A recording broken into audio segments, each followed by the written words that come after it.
Sentenced now, an Ohio man accused of being a threat to democracy in Arizona has now learned his fate.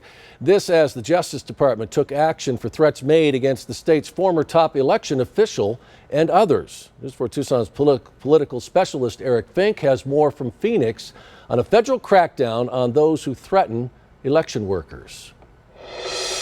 We're here at the Maricopa County Election Center where fencing is up all along the building, an added layer of protection for election workers who do their jobs with pride, but also with a sense of worry and concern over the last several years. Well, on Monday, Department of Justice officials say any election threats against Arizona election workers won't be tolerated.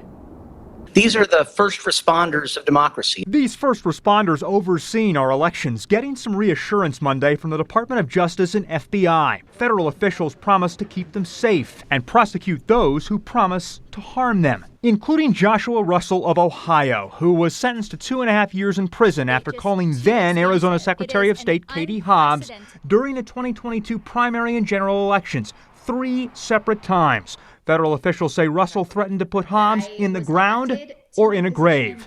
Now he's behind bars. There is no constitutional right to vigilantism.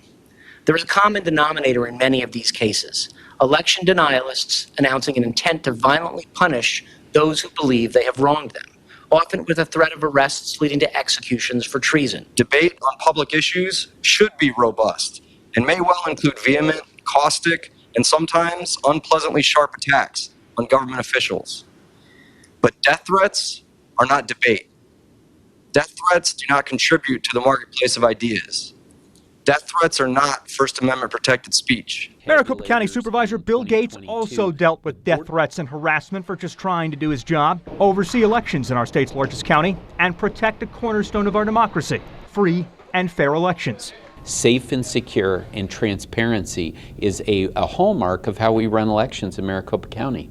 Gates says the process is bipartisan. There are Republicans and Democrats that are observing this entire process throughout, from the vote centers to the tabulation center here. So there are lots of eyeballs on it, and if there were issues, those would be raised by those who are watching. After dealing with harassment and threats the last 2 cycles, Maricopa County Supervisor Bill Gates says he won't run for re-election later this year. In Phoenix, I'm Eric Fink, News 4 Tucson.